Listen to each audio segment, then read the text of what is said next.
朝堂自古就是赌场，赌场只有赌徒，没有男女之分，愿赌服输。输光了本钱，你才发现自己是个女人。如果你赢了呢？张大人。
皇上，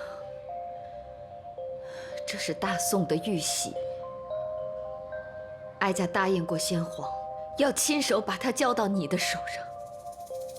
哀家做到了。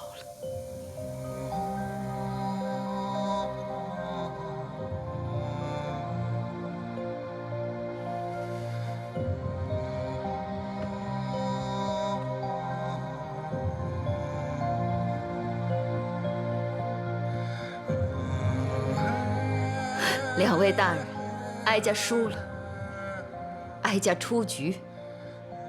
可是，大宋的江山还在赵家的手里，哀家赢了。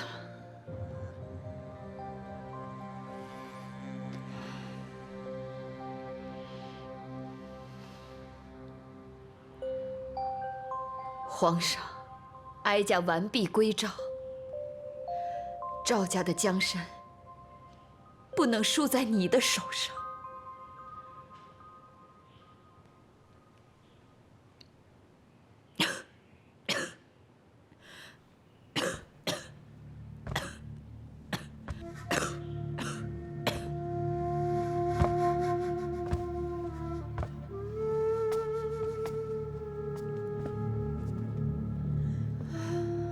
哀家累了。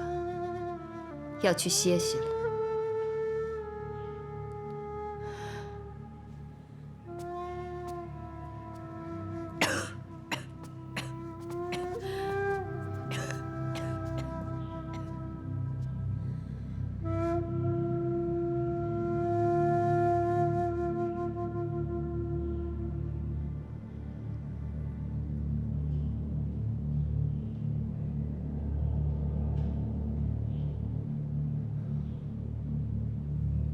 皇宫护案，皇上打算如何向天下解释？实话实说，私闯进宫者又如何处置？功过相抵，不再追究。不妥。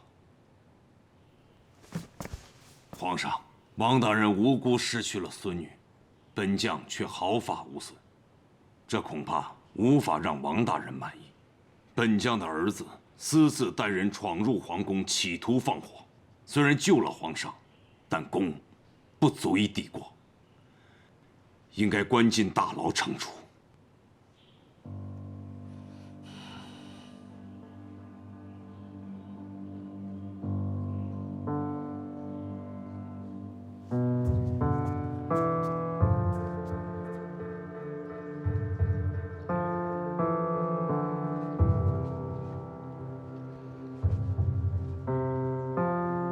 奉天承运，皇帝诏曰：朕奉先帝之命，续承祖业，少不更事。先帝立下遗诏，军国重事全取皇太后处分。12年来，皇太后为国事，海内蒙羞，忧劳爽和，故朕归正，理天下事。钦此。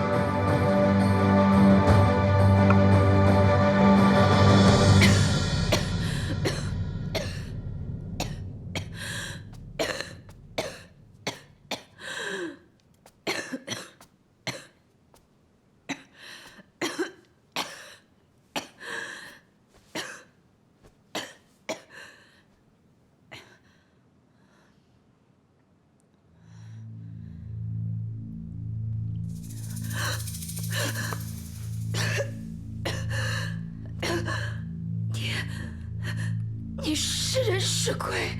主子，这么多年没见，您老了。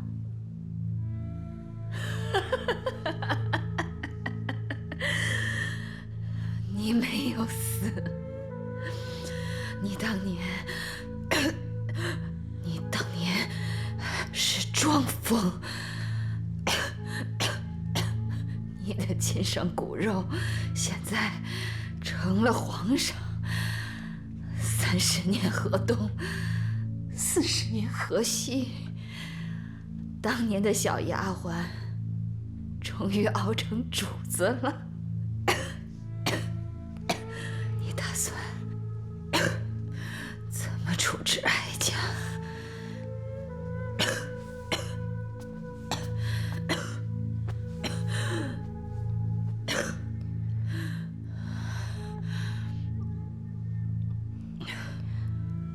如果不是当年进宫给主子做丫鬟，奴婢这一辈子也不会怀上龙胎，生下龙子。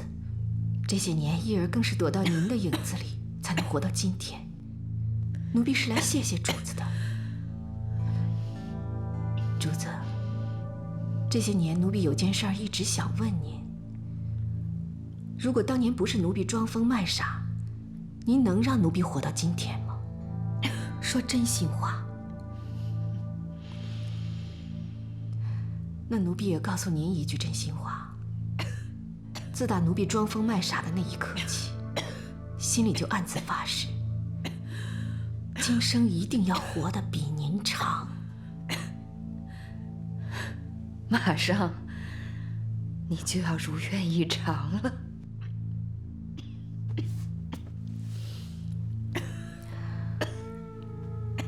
本打算来教教主子如何装疯卖傻，现在看来，恐怕是没有这个机会了，真可惜呀。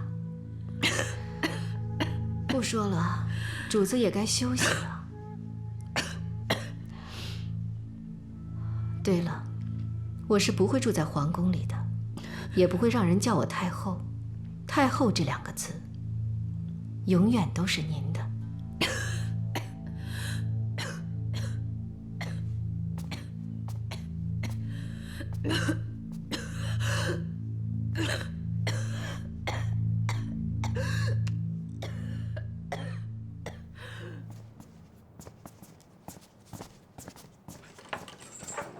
少爷，老爷来了。不见。老爷。少爷。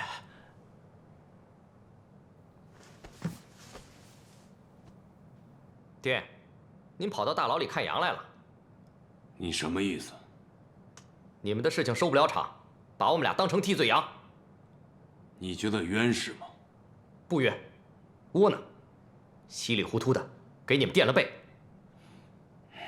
把你关进大牢是我的主意，这是你做荒唐事的代价。我要不做荒唐事，你们的荒唐事照样发生。那姓赵的放火，不但会烧死自己，还得搭上姐姐的命，到时你们更收不了场。凭什么他做了皇上，我们俩蹲大牢，不公平？哼，公平？你要不是我枢密使的儿子，你现在坐的不是大牢，是鬼。王守忠，正在阴曹地府里喊冤呢，你要去找他吗？同样是做荒唐事，有人做主子，有人坐大牢，有人就得做鬼。天下的事情就是这么荒唐。知道你爹这么多年争来争去争的是什么吗？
向天下百姓认错。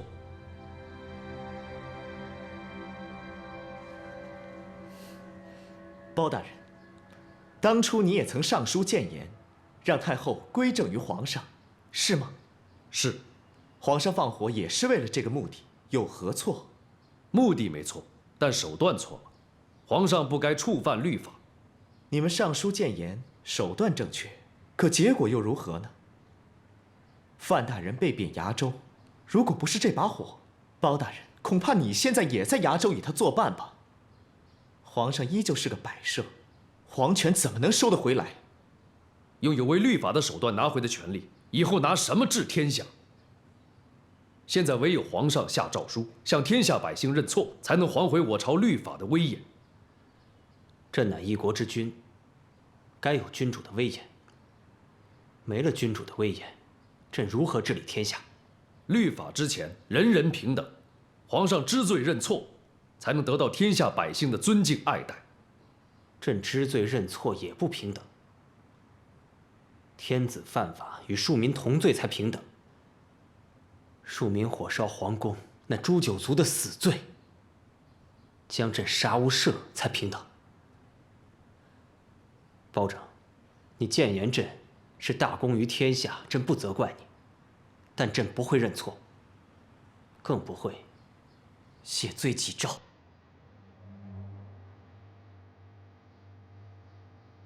包爱卿，让你失望了吧？你走吧。皇上，臣告辞。等等。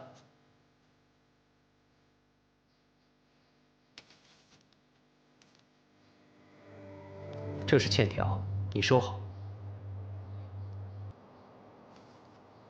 包拯，你刚正不阿，朝廷正是用人之际，朕要好好重用。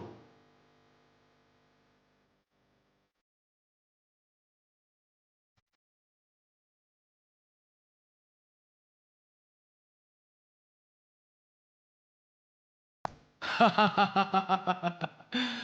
哎呀，包拯，本官今天要请你吃酒。第一，恭喜老夫摘掉枷锁；第二，恭喜你要升官了。哈哈哈哈哈！皇上亲政，你是有功之人。听说皇上今天召你进宫了，准备封你做个什么官啊？哦，不会太小。肯定不会比本官大。哦，对了，中书侍郎刘峰今年75岁了，是时候告老还乡了。恭喜你啊，包拯！请。尹大人，您猜错了，那是什么官？这是什么？奏书？你要谏言皇上？第一份奏折已经在皇上那里了，这是学生刚刚写的。只要皇上不认错，学生就不停地上奏。胡闹！你想干什么？想让皇上做个人民之君，让朝廷权贵不再贪赃枉法，让天下百姓都能过公平的日子。你只会让皇上记恨，什么也做不了。你以为你是谁呀？啊，写2个字就能改变天下？自不量力，幼稚！哼，行了，这个酒啊，我是不能跟你吃了，免得老夫又说不清，受你牵连。哎，保长，你口口声声律法治天下，你家的规矩治你爹吗？啊，我听说你刚出生的时候差点喂了老虎，你爹跟你认错了吗？笑话！哦，你口口声声律法面前人人平等，天子犯法与庶民同罪。庶民火烧皇宫，杀无赦，那皇上写个诏书认个错，就算是平等了？哼！本官奉劝你一句，不管做什么事情，欲速则不达。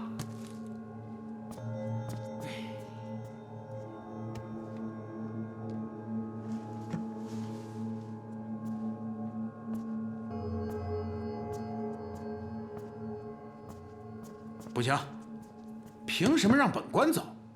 这是本官的府衙，要走也是你走。哼，火案已经破了，这府衙也该归还本官了。尹大人，您说对了，皇上是要重用学生。您说学生是干还是不干？真的？嗯，干呐！为什么不干？天上掉馅饼的事儿，哪有不接的道理呀？哎，皇上，到底要封你做个什么官啊？开封府尹。什么？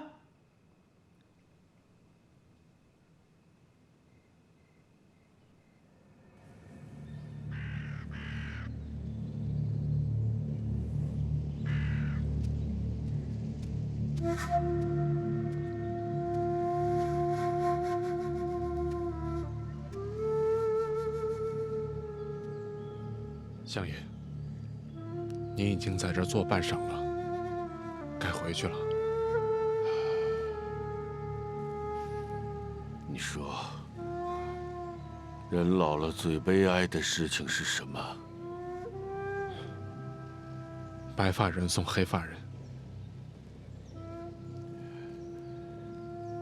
你一生之中最重要的人被人害死了，你却不知道是谁害的。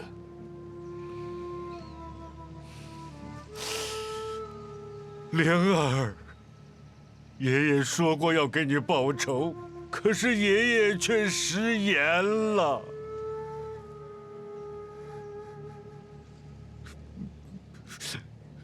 莲儿，你告诉爷爷是谁害死的你？你告诉爷爷。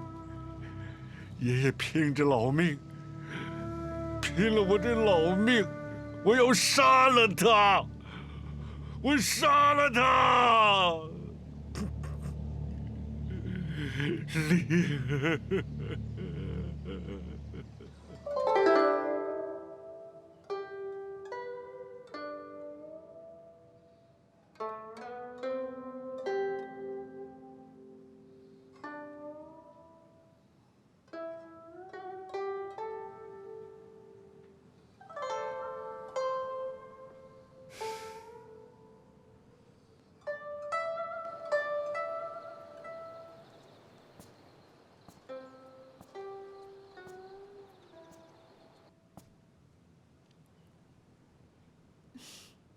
叶儿，我想明天出宫了。去哪儿？回戏班子呀。为什么？因为我早就该出宫了呀。朕不让你出宫，朕让你待在这里，朕要天天见到你。现在没人能让我们分开了，你为什么还要走？难道你不想跟朕待在一起吗？这里不属于我，这里属于你，这里属于我们。我要让你在这儿，当这里的女主人。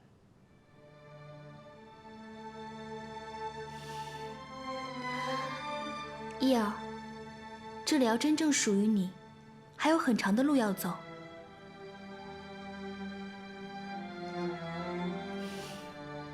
伊儿，大婚的事，你已经在朝堂上，当着百官的面做了选择，也承诺了张美人，不能出尔反尔。那是逼不得已。君无戏言，不论因为什么，说了就要一言九鼎。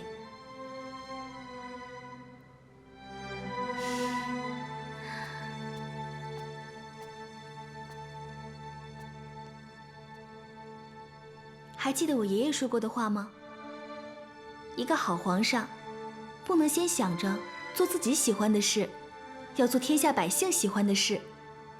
一个好皇上，说了就要做到，说了不做，就会失信于天下，百姓也会失望的。伊儿，儿女情长，不是一个天子首要做的事情。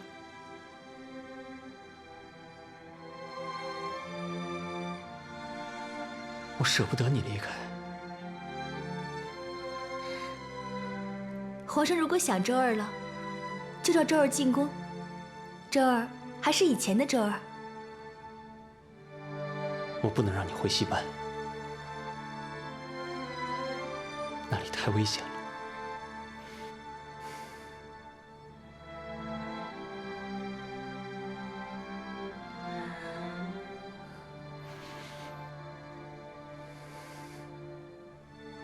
蓉儿，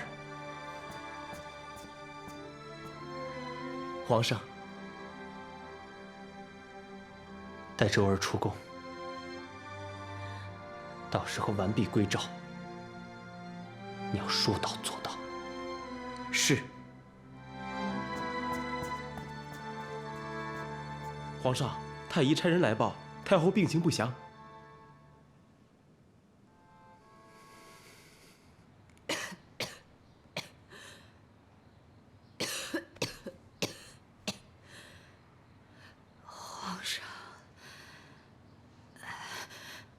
哀家的这盏灯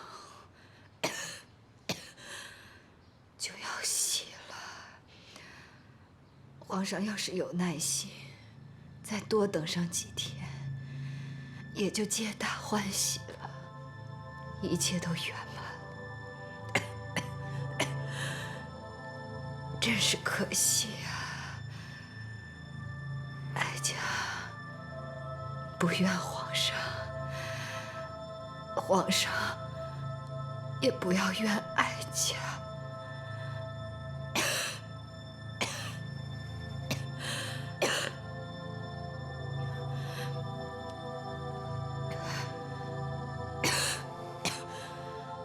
赵家的江山传下去，就靠你了。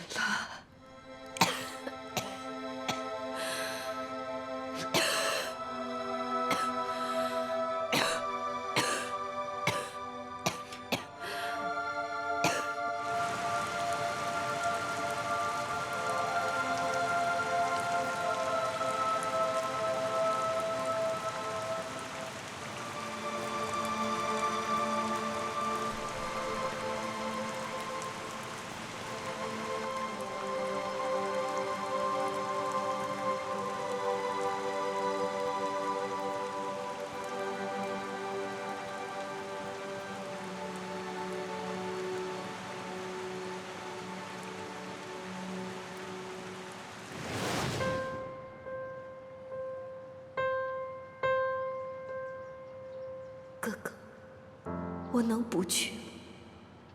不能。你要记住，你一个人在宫里，盯我10万精兵。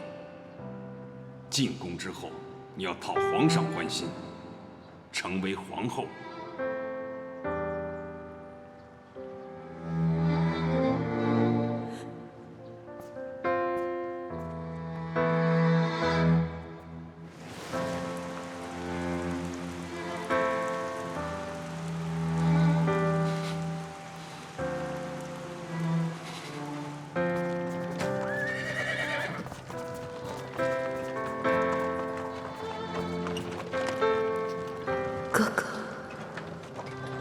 天要走了。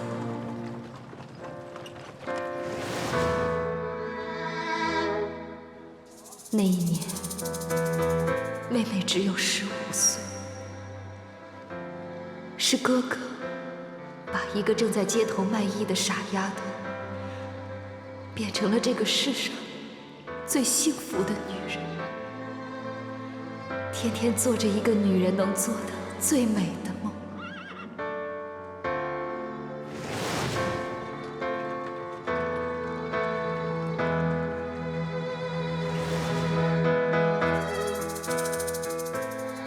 兔子吃草，老虎吃肉，书生饮茶，将军喝酒。这是哥哥最爱说的话。伺候哥哥饮酒，是妹妹最爱做的事情，因为哥哥酒吃得越欢，爱妹妹就越尽兴。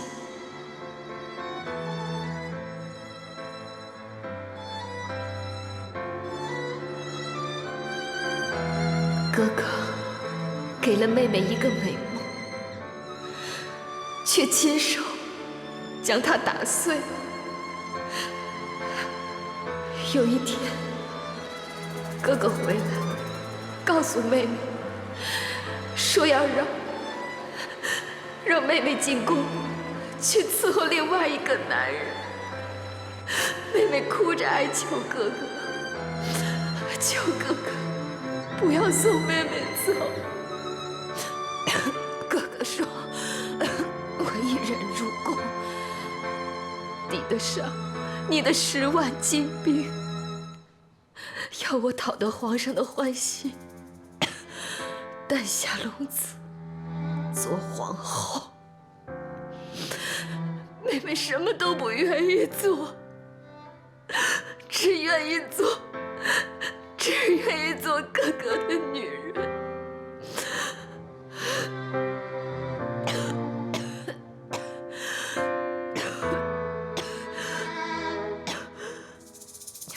妹妹没有力气了，哥哥能不能像以前一样抱抱妹妹？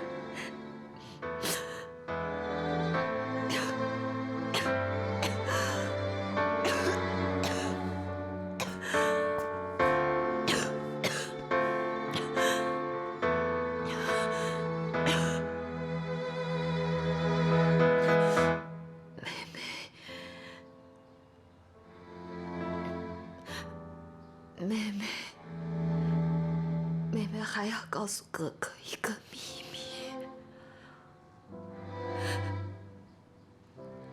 妹妹这一辈子只有一个男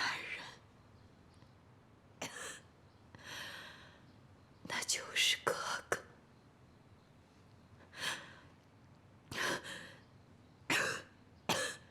贤弟，他早就知道哥哥的意图，从没有宠幸过妹妹，他宁可宠幸妹妹身边的一个丫鬟。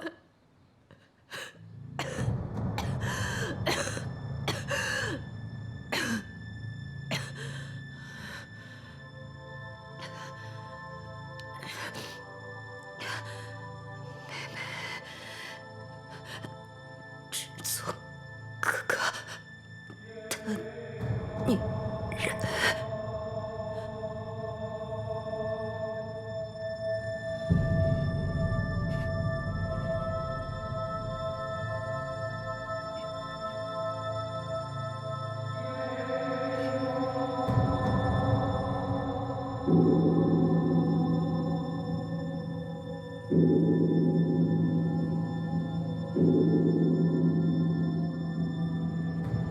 一场离奇大火，烧出几多荒唐故事。有人坐了牢，有人做了鬼，有人做了无辜冤魂，有人做了母仪天下的皇后，而我被烧进了开封府，做了府尹。3年后，皇上兑现了承诺，与张美人完婚，大婚之日降旨，大赦天下。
皇上大欢，天下大赦。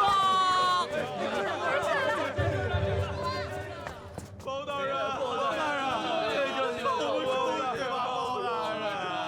包大人。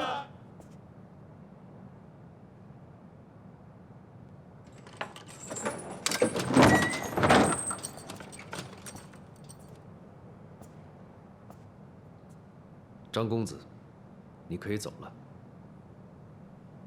大赦这种小事儿，也要包大人亲自来办吗？凡是本官经手的案子，都要亲自设放。包大人，您现在应该叫我一声国舅了吧？哈，我差点忘了，包大人向来胆大，专斩国舅。包大人不会哪天也把我斩了吧？本官只公正办案。这3年来，我有一事百思不得其解，不如你教教我。那个姓赵的为什么没有跟我们一起关进来？他放火，我救人，我不但救了他的命，还替他背了黑锅。现在他当了我的姐夫，一句大赦天下就把我给放了，这就是你所谓的公正？我回答不了你。为什么？因为我同你一样困惑。哼，你把我关进大牢里，你就不困惑了吗？不困惑。为什么？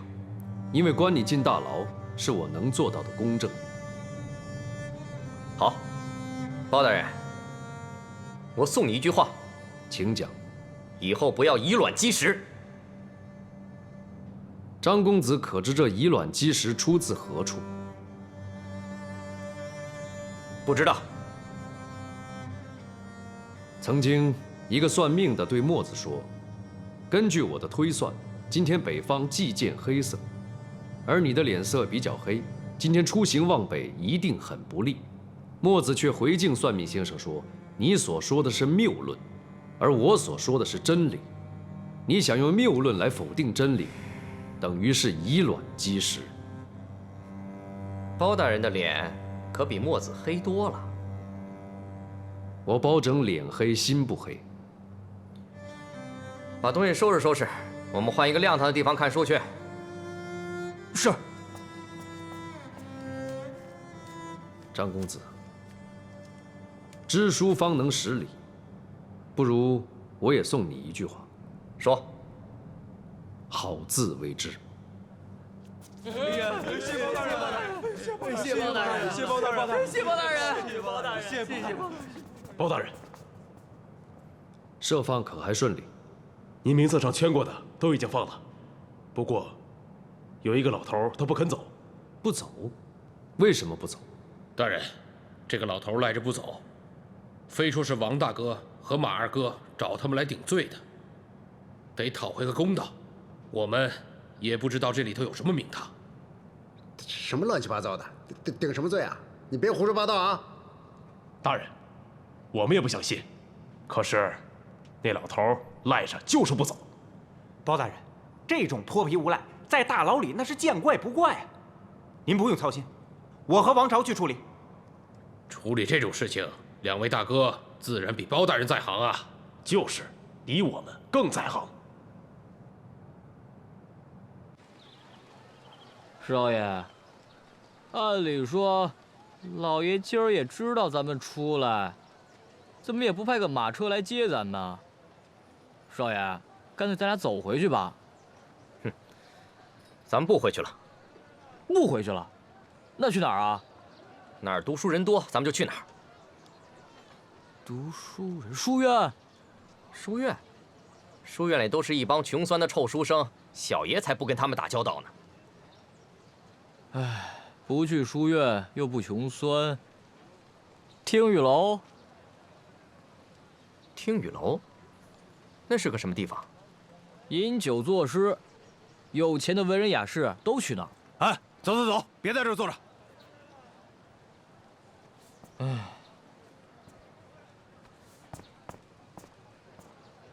少爷，走吧，撵咱们了。把包袱给我。我不回去了，我不会这么窝窝囊囊的回去，让他也别来找我。你不回去，你在这儿干嘛呀？哼，我要干一番大事情。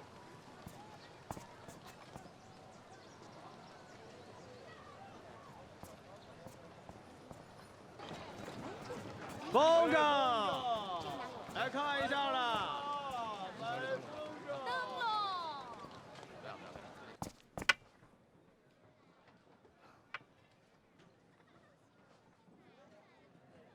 本店只收现银。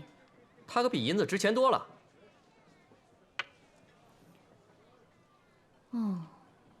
遇到是块好遇。那你是想吃酒品茶，还是想摆宴听曲儿啊？住店。住店？住店不去客栈，来我这儿干什么？你这里风雅呀。要住几日啊？没日子。本店只接待读书人。我就是读书人。你？哼，不像。我哪儿不像了？你哪儿都不像。行了，慢走，不送。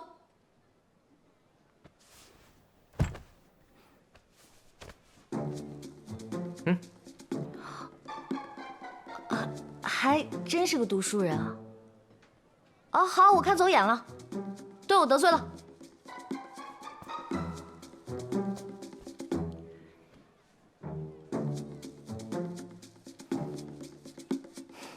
你为什么要盯着我看啊？我怎么看？你也不像个掌柜的呀。既然是个读书人，那就要守读书人的本分。住在我这儿可以，我要跟你约法3章。哪3章？第一，不许打女人；第二，不许骂女人；第三，不许调戏女人。否则呢？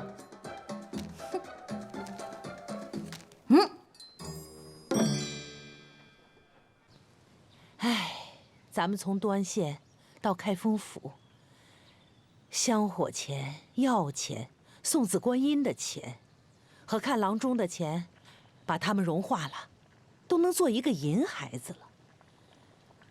你说你这肚子怎么还是瘪的呢？嫂嫂，以后咱们别再花冤枉银子了。我这是心疼银子吗？当初我强迫三黑娶了你，可你这肚子怎么就不给嫂嫂争气呢？到头来啊，三黑一定会抱怨我。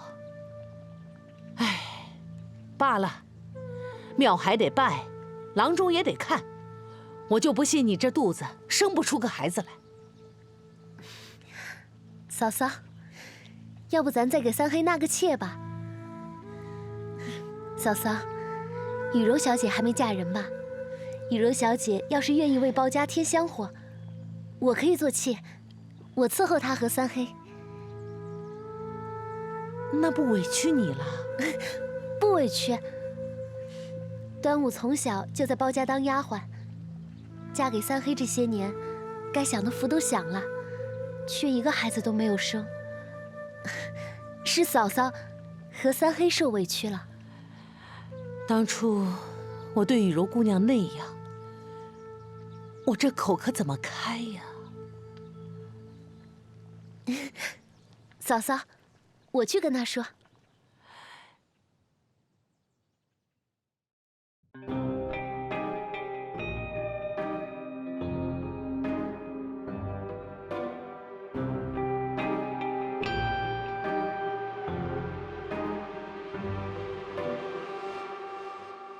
露出了半边的月，是圆还是缺？喝过了半杯的酒，是空还是满？初心总是比结果看上去热情大方，真相从来就简单。演过了一半的戏，是真还是梦？唱出了一半的歌，是悲还是欢？未来总是比过去看上去更美丽灿烂。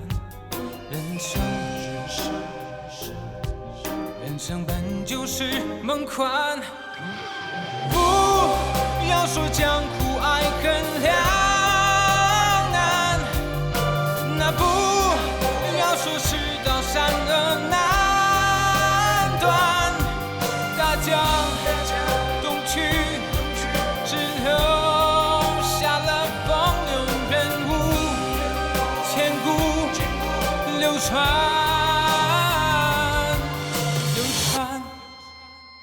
演过了一半的戏，是真还是梦？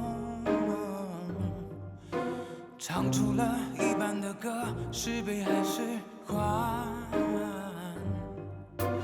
未来总是比过去看上去更美丽灿烂。人生本就是梦幻，不要说江湖